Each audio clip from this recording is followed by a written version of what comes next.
409. Making your drive a little easier. Aaron Rand on News Talk Radio, CJAD 800. So I mentioned before the news, and this is going to come in real handy if you're one of those parents, you want to do the right thing. You want to do the right thing when it comes to getting your kids when they ask you for stuff, right? Because that's sort of the thing we do as parents. Well, my next guest is going to suggest, you know what, you can go too far. And in fact, you're actually doing your kids more harm than good by spoiling them, because that's in actual fact what we do, right? Richard Watts is a personal legal advisor. He has been to the super wealthy. He's got a simple message to parents who want their children to share what he calls their penny-wise values. Here's the line: stop spoiling them, make them work for what they want. He's on the line right now. Mr. Watts, pretty tough message to send to parents who just, want to do the right thing.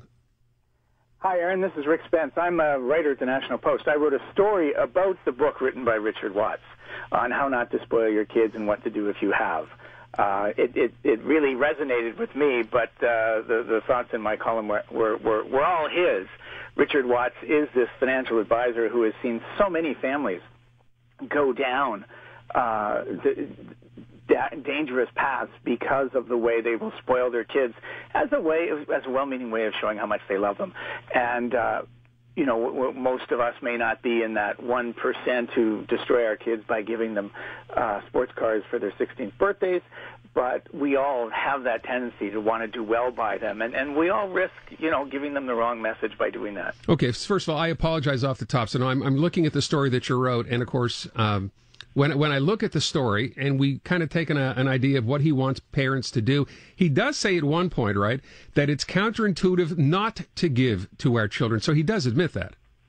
Absolutely. We become parents because we want kids. We work hard at work and we tell ourselves we're doing it for our family, and we want to give them the things we didn't have. But what Richard Watts says is that when we do that, we often forget to give them what we didn't have, what we might not have had what we didn't have as growing up was opportunities and luxuries. What we had was what was really important was dedication and commitment and ambition. And the more you give to kids or people of any age for that matter, the more likely you are to interfere with those natural instincts to achieve and succeed on your own. Can you share, if you would, the story? Because, it's one thing for someone to tell you this is how you should treat your kids. It's another to find out he did exactly, what he's suggesting with one of his kids. It's a tough story. Oh, it's a very touching story. So Richard Watts is this very successful lawyer and financial advisor in Laguna Beach, California. He has 3 sons.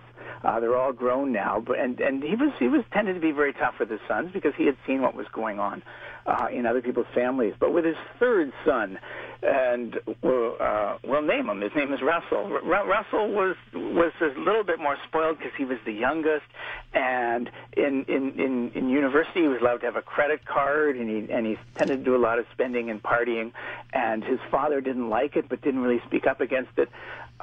When Russell graduated, he came back and lived at home while he got started in his career, and again he spent more time surfing and partying than he did actually working. And he showed no signs of ever wanting to leave home because he was saving so much money that he could spend it on new cars and things. Right. And so what Richard Watts had to do as a father was sit down with him and say, listen, this is it. You are moving out this week. I will pay your rent, half your rent for the first 6 months, and after that you are on your own. And even if you want to come back home just for a visit, that'll be restricted to Sunday dinners and the occasional evening when you are invited. So it was really, really tough love. And so Richard moved out. He was very scared. He went through Russell moved out. He went through some very tough times. He couldn't keep up with his spending. He ended up defaulting on a couple of credit cards. And he ended up having to cancel his health insurance just in order to pay the rent. But finally he figured it out, and he got his life together, and he got payment plans on the debts that he owed, and he finally got above water. And so he came back to his father and said, I want to thank you for what you did. It was hard at first, but I learned everything. And the father was thinking, how smart I am, how great I was. And then Russell asked the $1 million question, why didn't you do that sooner? Wow. I bet a parent wonders when he hears that, who was right, him or his child, I guess, at that point. But, that's the lesson here, isn't it? The lesson is you have to look at what your child needs, not just what they want. Yeah. And you have to be aware that if you give them too much, you're taking something away, and you're taking away that ambition, that ability to equate success with hard work.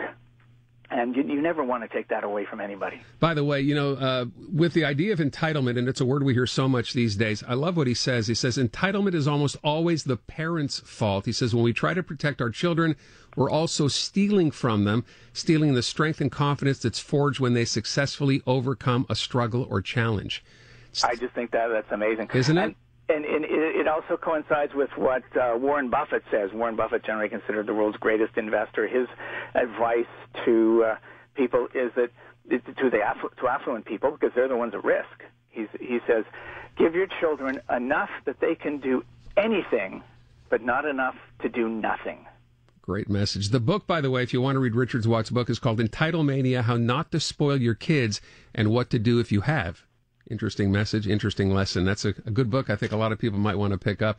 Hey, I thank you so much, Rick. Good talking to you this afternoon. I apologize again for the introduction off the top. No problem. Thanks so much, Aaron. Great talking to you. Rick Spence, business communications consultant and Financial Post columnist who wrote the story.